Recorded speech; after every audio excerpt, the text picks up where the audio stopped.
Friday Night Racing on Off the Ball. Brought to you by Horse Racing Ireland. Love every racing moment. Visit hri.ie.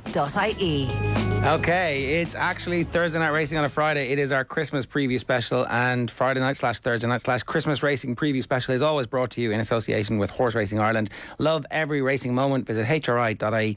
You can follow the Twitter account at HRI Racing, and the hashtag is Every Racing Moment. With me in studio is Johnny Ward. Johnny, how are you? Not so bad, sure. Happy Christmas. Good to see you've dressed up for the occasion. Thanks very much for that. Same to yourself, yeah. This time last year we made more of an effort, didn't we? We had Christmas. I have a Christmas jumper outside that I forgot to put on. But anyway, also with us are Robbie Power and Katie Walsh. Good afternoon to you both. How are you getting on? Hi lads, how are you getting on? Well, Gerard, thing. You have a Christmas jumper on, Katie. Thank you for that. Well, actually, it's not. Are you sure? I'm out of here. But clearly, I won't be wearing it. Tell us about your jumper, Katie. Christmas jumper. One of the things about doing the preview this far out is that we're still uncertain about certain horses being declared, whether or not they're going to end up in Limerick or Leopardstown or wherever over the course of the holidays. You, I suspect, Katie, know exactly where you're going to be. You're going to be at Leopardstown for the 4 days with RTE? Yeah, that's the plan, to be there for a couple of days. I think we've got some very exciting racing over the Christmas, so really looking forward to it. Yeah, there's some crackers. We'll get into the Stephen's Day in particular. What's your situation at the moment, Robbie? How's your fitness going? Slowly. For the first time in 20 years, I'm going to be watching Leopardstown on TV, so it's not ideal, but look, that's the way it is, unfortunately, and enjoy Christmas with the family this year for a change. Yeah, swings and roundabouts, you might get to relax and enjoy it, or will you be like very annoyed that you're not actually out there on horses that you know have a chance of winning? Yeah, it is difficult watching horses that you should be riding winning over Christmas. It's a very busy period and a fantastic period to be involved in, but unfortunately this year I'm not going to be involved, so I've accepted it now, and that's it. We look forward to early January and getting myself back fully fit and hopefully be back racing in the middle of January. What is the latest with your injury, Robbie, and how kind of worried are you about the year you've had in that regard? Well, sure, look, it's just been a frustrating year. At the surgery on my back in the summertime, and then gave it the back the perfect chance to be 100%, and it was, and came back. I was back racing 10 days. First ride back was a Grade 3 winner in Tipperary, and was looking forward to a good winter, and then all of a sudden 10 days later fractured my hip as well, and a few other injuries, but it's the hip that's taken the longest to fix, so that's the one that's going to be, by the time the hip is fixed, everything else will be ready to go. So we've a surgeon last week, so we're looking now at sort of a middle of January return. That's the plan anyway. Ger and I were talking before we came in about almost dreading like nights out at this stage of our lives as we get older. Is it older with injuries that it just gets a bit tougher as well? Yeah, obviously it does. You don't bounce as good as you do when you're 21 years of age, and you don't recover as quick. So it is harder to come back from injuries. But I've had, I suppose, fracturing your hip is probably one of the worst injuries I've had, and it's definitely one of the longest.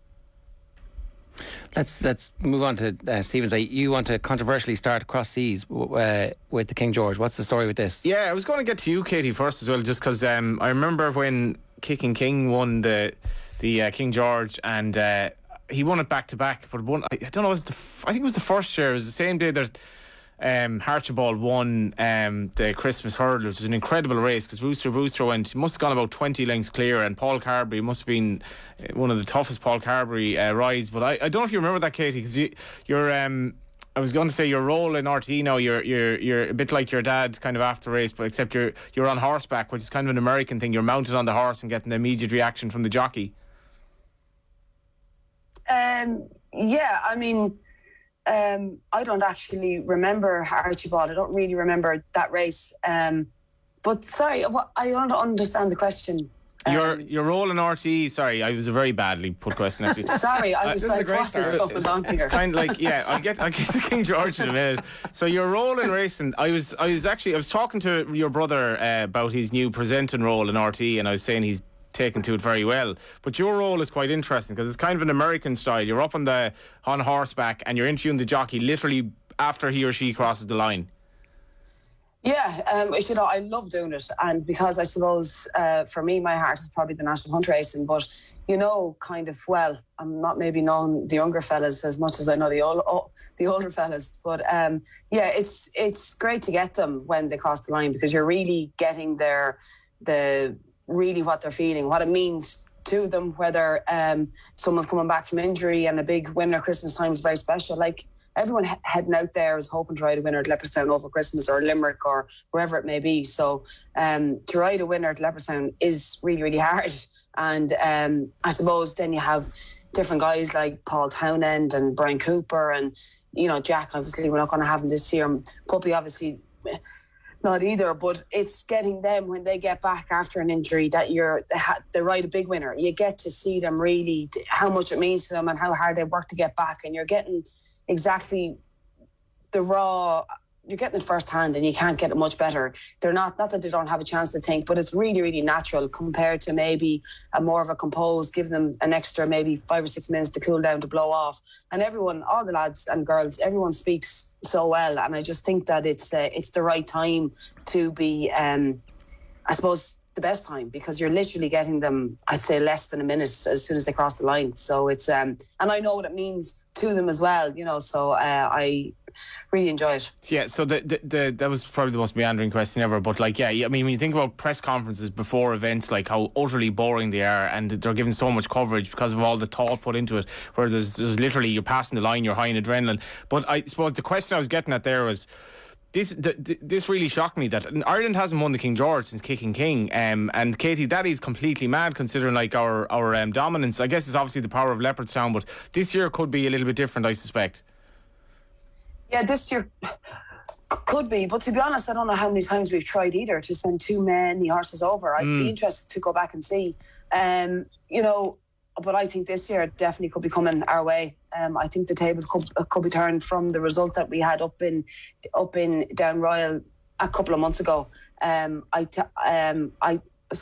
think that Froden, I thought Froden was meant to be coming to Leopardstown at Christmas time, but he is running in the King George, isn't he? Yeah, I think he's going to King George, and I think you're right, Katie, about that as well, in that there haven't been that many Irish challengers. Robbie, is it a case now that, and I think specifically with Henry de Bromhead, I've spoken about this with Ger almost week to week at this stage, Henry is so strong now that he's targeting British races. He's gone over there with Manella Indo because he obviously has possibly a horse just to win the big race in Leopardstown as well. Yeah, well, he's not too tired for Savage Chase in Leopardstown, and then he has Manella Indo to go to the King George, and it'll be interesting to see how Manella Indo gets on the King George, because the King George is a totally different test to the Gold Cup in Cheltenham. It's a sharp track, it's fast, and I just worry for Manella Indo early on in the King George if he'll have the pace to hold his position, because around Kempton there's no hiding places. It's run frantic end-to-end gallop. His stamina will kick into play in the end, but it's early on in the race will be the worry for Manella Indo. I think Asterion Furlong's gone over there, that Willie Mullins has said he's going to go. He's very, very interesting, because I think he'd absolutely hacked up in the John Durkin before he fell 3 out. He's got the pace. He's got a lot of things that tick the boxes for Kempton. That's the thing, Ger, as well. So the new camera, that kind of almost like the ambulance camera, that they sort of started bringing it in when it was really foggy weather there for a while, and it's kind of become popular. But as Poppy says there, when you see the horses from the inner, like with the roving camera and the King George, it's constant. It's just bang, bang, bang. It's turning. It's a completely different test, and that's why I think great people love the race. You've been in Kempton on Stephen's Day, Robbie, have you? I have been there the last couple of years, yeah. And what from your decision when you're thinking about will I go there? Obviously, you've got a good ride, and you think that you've got a chance of landing big prizes. Is it about you wanted that experience the first time because it's actually a pretty amazing thing, or was it simply a business decision? This is the best opportunity for me today to earn money. Yeah, it was a business decision. I tried to split up Christmas 2 days in England, then the last 2 days in Leopardstown, and that worked for both my trainers in Ireland and in England. But I had horses in the King George with a good chance. I went there with good chances, and I won the Cotto Star on Sale House as well. So I was going over with good rides in Grade 1 races on Stevenson's Day. So and the King George is the biggest race in England over the Christmas period, and it's probably where you want to be on Stevenson's Day. It looks great. We talk to you guys all the time about the experiences, and sometimes it's like you ride in so many races over a long period of time. Grand Nationals, successful in Irish Grand Nationals, all that kind of stuff as well. Like, is it? It looks amazing. Is it actually one of the standout days of the year properly? It is. Yeah, the atmosphere in Kempton on Stevens' Day is unbelievable, and the King George is an iconic race. Every jockey wants to win a King George. Unfortunately, I haven't done that, but it's a great race to be part of, and it's a fantastic occasion in Kempton. The incident I was talking about was basically Barry Geraghty was about to win the race, and a bit like the modern streaker, except completely more averse to taking risks. This lad, dressed as Santa Claus, ran across basically the home straight, and Katie's dad's line on TV, and I'm paraphrasing here, was he'd want a right kick up the hole. And I think it was just one of these really mad events for us. So Barry Geraghty's like on the cusp of winning the King George, and then he's run into Santa Claus about 50 yards from the line and still managed to win. But that stuck in my head. I don't know how you didn't remember that, Katie. You might have been right at Leopardstown maybe. Sorry, no, I do remember that incident. Actually, I remember Kicking King. Did he not have the last as well? And he nearly came down. And it wasn't actually, obviously, it wasn't because of the guy in the Santi suit, but he did nearly have the last and fall. But I think it's a very interesting race this year. I think it could be coming back to us. I know that they say it's a sharp track. It's very different to Cheltenham for Manila, Endo. But I think Bryony got her own way last year. She went no gallop in front. She stacked them all up and sprinted away on what we all know is an absolutely unbelievable jumper in Froden. She won't have it as easy this year. They'll be breathing down her neck. They'll be making sure she'll be going to go gallop every step of the way. And I know who I'll be shouting for at the back of the last anyway. So what do you think is going to win this one, Johnny? I think Assyrian for Orange is a great chance. It's brilliant that he's gone over, as Katie alluded to there. It's not all that often that Willie Mullins really targets this race, hence the British domination. But it's kind of like, you have got to remember he's a fast horse, like, and this isn't. It's not necessarily. I wouldn't call it an easy 3 miles per se, and I obviously don't ride in the race, but it's very flat. It's flat, Katie. It's fast and it's flat. Assyrian Challenge, absolutely. I think he wouldn't come off the bridle the last day either. But the problem is he needs to go right, and I don't know, what do you do? He needs a bit of room to go right as well. So you can't just line up on the inner. When they lined him up on the inner down in Limerick the Christmas before, he actually caught the top of the birch on the inside and fell. So he needs to actually have the room to correct himself, to go a bit right. So in doing that, you line up, but you actually line up a half a horse off the rail, or a horse off the rail. So when you go down to a fence, you move off it to give him the room to correct himself if he wants to go right. But he definitely needs a bit of room. And I know if I was on his outside, I wouldn't be allowing him that room on his inside. That's great tactics, yeah. And I think that if he doesn't get that room, he'll do what he's done so often. And when he doesn't get the space, he ends up on the deck, unfortunately. And so Willie Mullins will be delighted with you anyway. Well, Willie Mullins will be absolutely delighted with you. It's not. It's tactics. Sure, we're all fully aware of it. We all know what he needs. What we do he know needs anyway. To get out over it. Well, I mean, that's part and parcel of the game. I mean, everyone going out there should know that.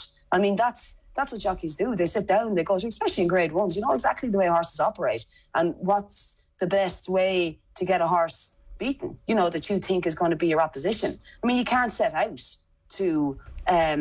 You have to sit out and ride your own race. But you do know that if you were keeping him good and tight everywhere. But in that case, knowing that, you can't go down to the start either and line him up on the wide outside. I don't know what they're going to do, but I think it'll be interesting. But if he gets the run of the race and he stands up, he'll definitely be bang there. What do you think, Puppy? Yeah, I agree. I think if Assyrian Forlonge gets the trip and gets into a rhythm, he jumped very well in Punchestown the last day until he got to the third last. And probably if Bridie Cooper could do it again, he probably would have followed Patrick for a bit longer. I think when he got upside Patrick going to the third last, Assyrian Forlonge latched on and just galloped straight into the front of the fence. If he had another go at it, I think he'd follow him for a bit longer. The race will be set up with Froden going along in front. Clan for me is the biggest danger. We all know how good Paul Nichols is when he targets a race, first time out with a horse. And that's what he's done this year with Clan We saw him do it with Froden in Down Royal. I don't think Froden will be half the force after that Down Royal performance. I don't think there's anything left in him to improve on. So I think Clan is going to be the big danger. But if Brian gets in the right rhythm following Froden down the inside, it's where I was last year on Lost in Translation. And obviously half stretch of the race, I thought the perfect position. Froden's in front, going left. A horse in front of Asterion Forlon's going left might even straighten him up a little bit when he sees another horse in front from going left. And if Brian gets a bit of room down the inside on him, if he gets the trip, I think he'll take a lot of beat. Do you think Brian will ride him? I would imagine so. I think Paul will stay in Leopardstown. Maybe I would imagine. Will Fernie Hollow go to Leopardstown at Christmas? I suppose that's ground dependent. If he was to go to Leopardstown on Stevens' Day for a 2 mile novice, I would imagine Paul would stay and ride him. Yeah, because that has been another completely interesting layer to it. Because Brian Cooper's career has been bereft of big race rides really for the last few years, and it'd be some crack now if Patrick Mullins were riding him. Bryony Frost was on Frodon, because nobody's going to be going up steering for Lawrence's Inner. They could maybe discuss it before the race, but I'd love to see Brian Cooper. I think this would be a real signature win for him, a signature ride where he'd to come back. But if Patrick were there, it'd be interesting as well. Okay, so that is Stephen's Day. Do we want to move back to? I think we've discussed. I think that was brilliant tactical analysis by the guys. Because you do think as a punter, sure, steering for Orange be grand. He'll hug the rail, but he still needs to go right, and that is going to be an issue, obviously. Do we want to talk about that novices chase then? That you mentioned Fernie Hollow there. Fernie Hollow is the favourite at the moment for the Racing Post novice chase on Stephen's Day, and I suppose again we're going to hear from Gavin Cromwell a little bit later on in the show. He's got big decisions to make that will be ground dependent, that won't essentially be made until 3 or 4 days out from it. What do you want to talk us through this one, Johnny? So we've got Riviere de Tel, Appreciated, Bob Ollinger, and that's really it. Single figure prices. Yeah, I just have to check with Bob Ollinger's entered a couple of times. Yeah, so I'm just checking if I think he'll go to Limerick. Right. Yeah, I think he was even entered in this weekend as well. So I have he's not run this weekend. So he could go to Limerick obviously for that race that Faugheen memorably won. I think we had Henry de Bromhead on not that long ago, during the way he spoke about Bob Ollinger. It's almost like, despite the kind of calibre of the horses that they've had, they think of him as something very, very special. So I'm not entirely sure where he'll go, but I imagine Appreciated and Fernie Hollow will probably they'll be split as well. So Bob Ollinger, I thought, was very, very good at Goran. He couldn't have done much wrong, and be interesting. Maybe, I don't know, Katie, do you know with Willie what he might be planning with those two? Because obviously that Limerick race is one that he targets, actually named after Faugheen now as well. Yeah, I mean, I don't. I'm unfortunately. I don't mean unfortunately, but I wouldn't be down in Willie's anymore. But obviously, I follow the yard and what's happening and what's going on. But I can't imagine. I think Appreciated will have to go for a beginner somewhere. He hasn't ran over fences yet. So you can imagine he's not going to land him in Willie. No way. It's a bit like Kilcrush. He'll probably run him in a maiden hurdle somewhere as well. Or that's the kind of road that I would imagine he usually goes. I could see Bob Ollinger going to Limerick. There was definitely a question mark over the way. He kind of screwed a bit. I'd be interested to see what Robert thinks of that over the last couple. What did you think of him in Gorn, Robert, the last day? It was a good performance in Goran, but it wasn't breathtaking. I remember the same day watching Brave Man's Game, Wyndon Haydock, and his jumping was spectacular. Okay, he was having his second run. Bob Ollinger was having only his first start over fences. And he got the job done. But to be fair, Darragh O'Keefe had a high pressure ride that day riding him, and all he wanted to do was get from A to B. He wasn't asking any big questions. So I think there's a lot of improvement to come from that.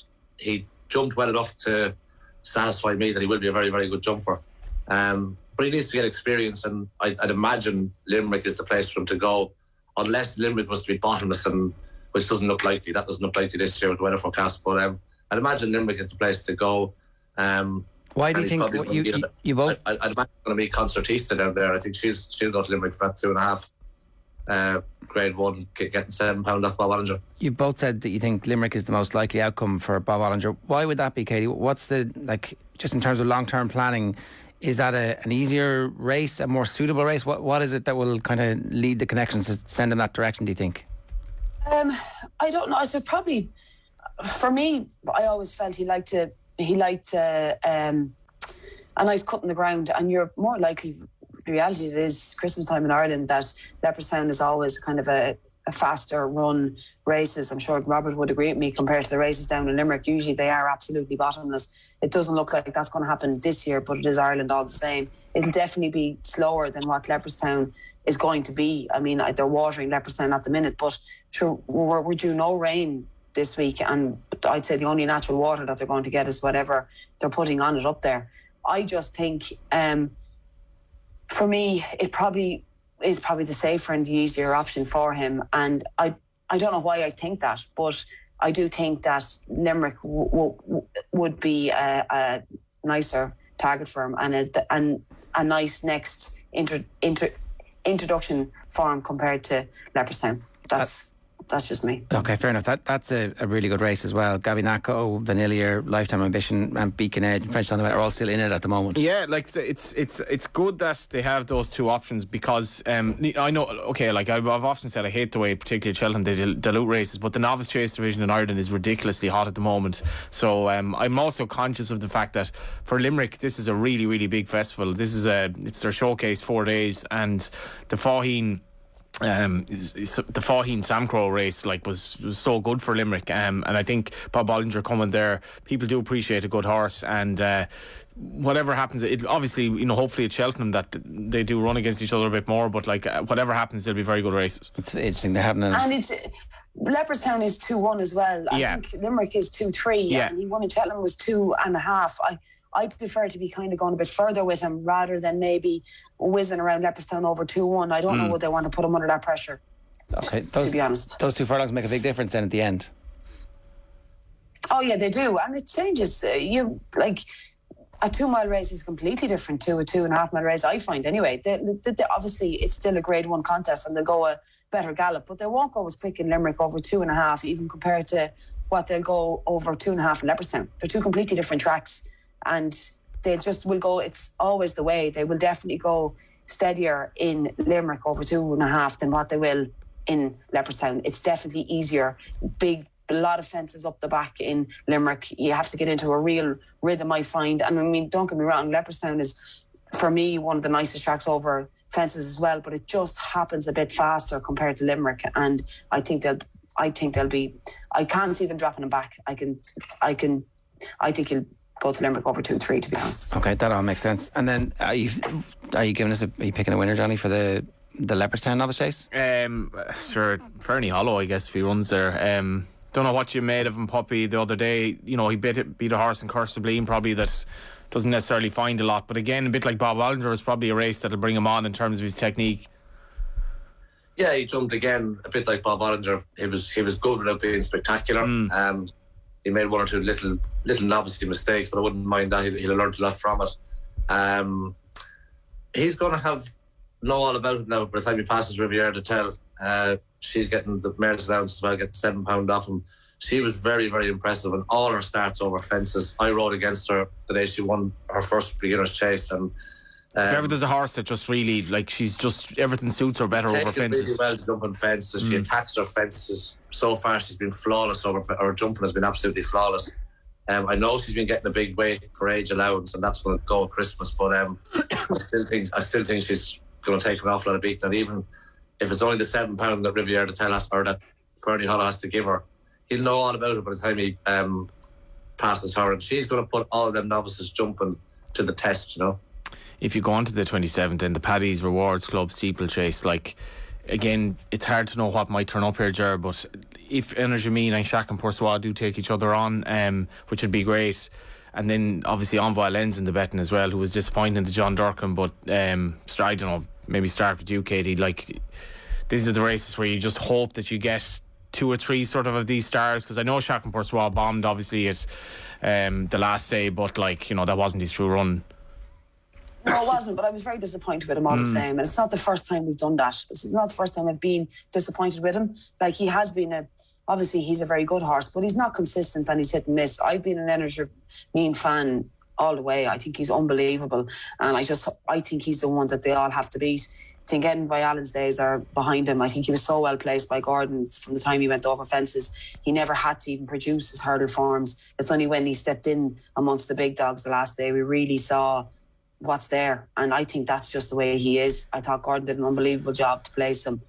in all those chases last year. You know, no one really took him on. As Team Flange felt the first one we thought we were going to get a race, tipping around there, winning on the bridle. But I actually think that's just him now. And I don't think, I wouldn't be too concerned about End by Allen. I don't think anymore in anything, to be honest with you. But listen, maybe come back and haunt me, but I haven't been a fan. You've made two big calls there now. Like Shaq and Poursois. Shaq and Poursois' record, right, since he came to Ireland. First, second to Applutard. First. Very close third in the champion chase. First beat Allaho 5.5 lengths, and then one bad one. Yeah, but he has been inconsistent, has he not? Or has he not? He went to tell them they thought he wouldn't come off the bridle, and he finished third. No? Yeah, maybe they didn't ride him. But I just think, in fairness to Tinker Creek, that's not his running at all. Like, I mean, he completely blew up. He's backed into 8-13 favourite. I mean, 4th of December. I don't know if he's going to turn up, but you have to give a horse one allowance for a bad day. Yeah, maybe so, but I still like to ride Energy Mean. What would you ride, Puppy, if you got a phone call in the morning? Energy Mean. On the back of what we've seen. Johnny, so you can ride Shaq and Poursois. I'm in a cast and Robbie's hip is crocked, so we're both screwed, I think. I can't see Paul Howland not riding the Energy Mean on the back of what we've seen so far this season. Now, the one thing I do hope that Leopardstown do a good job in watering the chase track, and we don't have what happened last year where the ground is too quick and some of these good horses don't turn up. We are having a dry winter, and I hope they do put plenty of water on. We have proper winter national ground, rather than ground that's too quick, and these good horses don't turn up. That will be a complete disaster. But Energy Mean, for me, you couldn't but ride him. You know, he was very, very good in Cork, and Shaq and Poursois was beat going to the railway fences in Sandown. He never fired at all. It could be a thing that he doesn't travel. Both his runs have been very disappointing when he's got on a boat. He hasn't got off it. So he's a much better horse than Leopardstown. But you look at Shaq and Poursois, he's not the strongest finisher of a race, and a horse like Energy Mean, who sees out 2 miles really, really well, and has the cruising speed to follow Shaq and Poursois, would be very, very interesting. Just briefly, sorry, the Energy Mean Cork performance was absolutely extraordinary, because Notebook went with him and Notebook finished like he'd run a 2 mile pace over 12 miles. He was that wrecked. Size and Potsy came up then and looked like, God, he might actually half challenge him come to the second or third last. And it was almost like this baton charge of or pass the baton of horses that want to be finished legless if they get anywhere near him. So he ended up being legless and was past him. Daily Tiger came past him because he was ridden to come second, and Energy Mean was still just like, well, everyone is coming at me here. But it was an extraordinary performance, because Notebook is not a bad horse, and he left him absolutely paralysed at the end of it. Okay, so everybody loves Energy Mean. Yeah, but like I think Shaq and Poursois, I'd be very, very low to write him off. I just, maybe as Katie alluded to there, you wouldn't be that confident that they're necessarily going to turn up against each other at the moment. Okay, so you're not quite writing them off, but you're certainly not backing them either. I think, well, Energy Mean's going to be favourite, put it that way. But I still think Shaq and Poursois is very. I think this is the biggest test for him. Yeah. We're taking on Energy Mean. I think this is the biggest test for him. Now, he operates unbelievable around Leopardstown, and the form is there. Like, he does operate around there, but there has been a big question mark over the way he finishes. And coming off the back of Sandown, now listen, it's one of Willie's, who knows what could happen, but I think if I had a choice in the morning, I'd be riding Energy Mean anyway. There's obviously a lot of speculation involved again with what might happen on Monday the 27th in the Paddy Power chase, and then the day after in the Savadils chase. Do we have a fair idea yet, Johnny, what you think the makeup of these fields are going to be? Yeah, the Savadils is probably the more, I guess, the one you can kind of guess better in the sense of what's going to go to Kempton. Like, Applutard's going to be a hot favourite. He's, to me, like when he ran at Leopardstown in the past, there was maybe a question mark about his stamina. But the last day, and you are wondering a small bit at Haydock, is it too good to be true? Because he won the distances that day were 22 lengths and 22 lengths. Ryan Combine, Chatham Street Lad. There were some disappointments in behind. But at the same time, he was second to Manel Indo in the Gold Cup last year when he did very little wrong. He was brilliant at Leopardstown when, I think, providing Dara with his first Grade 1 winner over the course and trip. Now, what's he going to take on? Looking at the betting here, like, maybe Album Photo might run in that, but he's very, very hard to knock because he's a fast horse who'll have nice ground. And I don't know, Puppy, I can't see a hole in him at the moment. No, I'm looking forward to seeing Applutard in at Christmas, and hoping he can back up that run in Haydock, because that was very, very impressive. yes, the race did fall apart in behind him to a certain extent. Royal Guy, who was second, was running on ground, was too quick for him. Bristol the Mine never jumped the fence, and Kim Bailey's horse, can't think of his name, he fell down the back when he probably would have been second to him. But you can take nothing away from Absolute Hard. It was a brilliant performance, and I think he will come out and back it up in the Savadils. He'll be very, very hard to beat. He won the race last year. Wouldn't mind riding Envoy Allen behind him. Sure, Katie's him written off, sure. You can have him. Good luck. I'll ride Absolute Hard. You can ride Envoy Allen away with you. I do agree with Katie about Envoy Allen. He was very disappointed in the John Durkin. But to me, he didn't jump with any fluency. He jumped a bit high again and big. I think Why is that, puppy? I don't know, Katie, to tell you the truth, 'cause I've never ridden him. He always looked to be a very good jumper, but I'd love to ride him over 3 mile. I think he's a horse that you could poke him out handy over 3 mile, get into a rhythm, and things be happening a bit slower for him. He's probably not as quick, but he can't go from Gordon thinking as much of him as he did to being the horse we saw in the John Durkin. He has to be better than that. There's a big problem though, Poppy, like, and I'm with Katie on this. He's had 4 starts for Henry de Bromhead and he's more or less bombed in 3 of them. Like, that's not good. No, it isn't good. And the John Durkin was his first real big test. And the same in Cheltenham when he fell was he was surrounded by horses, took his eye off the game, stood off way too far and landed in the middle of the fence. Maybe he's a horse that likes things his own way. He'll never get things his own way over 2.5 or over 2 mile because I don't think he's that quick. So I think I'd love to see the horse step up and trip anyway. I think on nice ground around Leopardstown he could bounce now. He'd have the cruising speed. And if he stays, he could be a decent horse. If he doesn't stay, he's just another horse. Well, ideally, you would say, and we'd actually get a bit of a challenge. At this remove, what are we, 10 days out from that, 12 days out from that, Absolute Hard is already 5-4 anti-posts. So I think he won't go off that, to be honest. It's just like he's you can't pick a hole in him going into the race. So he'd be well odds on. I think 5-4 is, like, I honestly don't know what's going to run against him. And the race might cut up a small bit because we know kind of now at this stage what's going to Kempton, and I think he'll be odds on in this race myself. Okay, we should talk about the Christmas hurdle. Flooring Porter, who we're going to hear a bit more from over the next week or so. We've been down to Gavin Cromwell's yard to have a look. Up against Classical Dream, Sarah de Burley, Ronald Pump, Abacadabras, and they're the short. Pump's going to England, is he? Is Weekend. Is he? Okay, I think so. Right. Yeah. So he'll come out. Flooring Porter's story is incredible, and the improvement arc has been fantastic. Can Flooring Porter keep it up? Yeah, he was a revelation in this race last year. I think Gavin Cromwell, I know you visited him, Jerry. I know he's kind of been on record as saying that he needs to go left-handed. I thought at Navan, I thought things were going perfectly well for him. He was, that was 2.5 as well. Again, as was alluded to here, good ground at Navan in November. It's really bizarre what climate change is doing to Ireland, but it'll probably be similar here, except 3 miles, going left-handed. I don't know, Katie, I think we'll see a big performance from him. Yeah, he's an odd one, really, isn't he? Jeez, you're in some form today. You're just picking holes in all these top proper horses. I'm not. I'm just stating the obvious. He isn't straightforward. Like, I mean, there was a big chance last year and he was going left-handed. They thought he might, he needs to go left-handed because if he didn't, he could. No, people were saying in Cheltenham last year because there was no rail that they thought there was a good chance that he really needs a rail. Now, he didn't, and obviously he was very impressive. But he gets quite worked up and quite hot, and it just depends on what Flooring Porter appears. If we have the Flooring Porter from last year, absolutely. But he just lacks consistency. I don't know. From Buttonstown turns up, you're in trouble. Yeah. I think the left-handed thing is probably true. But he flipped it. He'd go left-handed me backside. He'd flipped the lid before he jumped off. Yeah. Johnny Burke Johnny Moore tried to line him up. He couldn't control the horse at the start at all. He was completely gone. He's an oddball of a horse. Yeah. A very, very talented one at that. But he's not straightforward.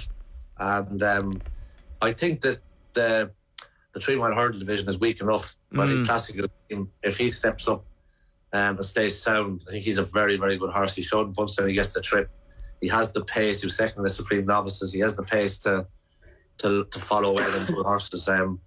I just think he could be the standout if he stays down in the 3 mile stairs hurdle division. What about Classical Dream? he's not entering the race, so he's obviously had that little setback. He was due to run in Where is he? He was due to make his seasonal return in the Hatton's Grace, I think. So I'm not exactly sure what the plan with him is. You look at Sire de Burley then, who was third in the race last year, when really I thought like he just wasn't able to live with the horse that had gone off hard. Maybe he'll give him a bit more respect this year. And to be fair, like you're looking at him 6-1. He should be in the first three each way. As Poppy says, Florence Porter, Gavin Cromwell has told probably you this as well, Ger. He is a bit of a head the ball at times, but I didn't think it. I thought at Navan he was very good. It couldn't pick a hole in him at all. I think he's a great chance here. Okay, all right, we'll leave it there. Happy Christmas to Robbie and to Katie, and I love your jumper, Katie. It's very good. Don't let anybody tell you otherwise. Wait until she actually wears a Christmas jumper. It's going to be some crack. Robbie, enjoy the turkey and whatever else this year. We can't wait to see you back. Thanks a million, folks. Nice See you way, lads. Cheers. Bye. So Friday Night Racing on Off the Ball is brought to you by Horse Racing Ireland. This is of course Thursday. We've got the live game tomorrow between Montpellier and Leinster, assuming it goes ahead. So that's the crack with that. It's funny you're talking about Florian Porter and being a bit of an oddball. We went up and walked up. Florian Porter came straight out and put his head out and was like totally friendly. Yeah. I must be some kind of horse whisperer, that's all I'm saying. It's the thing though that we need to like promote more, and I think this will be done on social media in time, like where I think horses will have their own like Instagram pages in the that you can check out what they're up to day today, especially the really popular horses, because he might be he might be one of these horses where he goes to racetrack and he changes, or he might be just a horse that like has different days depending on what his mood is. I remember when we'd Henry de Bromhead on and he was saying Honeysuckle wouldn't let him go near her. Like this was 2 days before the Hatton's Grace when she was again amazing, but he took it as a positive. He's like, she's absolutely full of herself here, and they've real character, like and you got to see that. Obviously you got to see some very good horses that morning. Yeah, exactly. So I was up with Gavin Cromwell at his yard and me just last week. He was in full-on preparation mode for the crucial Christmas racing season. Obviously the first major jumps festivals of the season, where you get to watch everybody from the big guns to the novices competing and spot the next up-and-coming stars of the racing world. So obviously we were asking Gavin particularly about his horses to see where they might end up and how he thinks they might get on. Have a look. In terms of this Christmas festival, is there anything else you have that you really like the look of? Gabby Nacco, he ran a brilliant race in defeat in the Drinmore. He made 3 bad mistakes and one particular bad one at the second last, and he was only beaten a length and a half. Are those defeats heartbreaking or actually easier to take because there's progress? I'm not one to. I don't cry over spilt milk, but that was hard to take. With my mate Mozzie only beaten in a photo as well, and he just got in under the last, and he was a bit keen everywhere, and just coming home 2 seconds of grade ones that you feel that you could have won, and with that's any the game. It is the game, but but those opportunities don't come very often. So. And when will you decide where Gabby Nacco's going? Yeah, it'll be right down to the wire there as well, really, and he had a very hard race. He'll more than likely run at Christmas. He seems to have come out of it fine, but he gave himself a very hard race in Fairyhouse. Okay. And do they automatically reappear? Is the Dublin Racing Festival an automatic kind of staging post for the rest of the season, or is it, you're not quite sure? With Vanillier, for example, it doesn't sound like you're sure. No, he may not. We might skip there and just go straight. Right. We'll see. If you're going to go to the spring festivals, you can't over-race them either. It's Gavin Cromwell there, and OTV's own resident Dr. Doolittle. Yeah. The only person who can get a tune out of. Yeah. Florian Porter. They're beautiful animals, aren't they? It's just really, really cool to visit the yard. Quite small, Florian Porter, compared to some of the other ones. And so there isn't really, it looks like I made that point, this is not me knowing anything about it, but I was saying it's quite small. Like, well, that probably means that chasing won't be in Florian Porter's future. It's some horses aren't the biggest and can take to chasing, but with someone like him, it's kind of easy to make that choice, because if you're that good at it, we're not going to, they could have some very good horses, the likes of Limestone Lad, I suppose, could have gone over fences. They did it late with did Archibald go in a chase, I think, towards the end of his career, which, you sometimes, if with Florian Porter, I think Gavin was probably a bit surprised at the progress. He absolutely bolted up the stairs hurdle, and that's all roads lead there, and I think the decision is easy with a horse as good as him. So that was Gavin Cromwell there. Keep an eye on OTV's social channels for more highlights from our trip to his yard. We'll bring you the full video on next week's Friday Night Racing, which is of course going to be on Christmas Eve. Racing and Off the Ball brought to you by Horse Racing Ireland. Love every racing moment. Now it's as you were in our tote 10 to follow standings. None of our horses were running, so Johnny retains his absolutely massive lead at the moment. He couldn't Devon lock it from here, could he? I'd say I absolutely could, yeah. And I'd definitely be worried about Danny anyway. Okay, that's fair enough. Yeah. You understand where the threat is this time. Visit tote.ie for 10% bigger dividends with Tote Plus. Is there anything this weekend that... like Thurles is the traditional kind of pre-Christmas card. It is, of course, the 16th of December, which means next week's Christmas Eve is a Friday, is that right? Yeah. I'm very slow to react to Christmas, so this would be if you're Dundalk will be good cracking the Friday night, and obviously into Thurles then, and it's just unfortunate with Leopardstown, Ger, that crowds are, I mean, sold out 2 days already. It's such a class day out for the people of South Dublin, as well as people who are into racing. Your brain is a bit fried, I think, after being in the house for 2 days, particularly Christmas Day, and you want to get out. Everyone is buzzing on Stevenson's Day or Boxing Day, whatever you want to call it. It's just a shame that the crowds are what they are. Yeah, it is. Fingers crossed, all the way back to normal next year. And if you need a booster... Said that last year. If you need a booster, get a booster.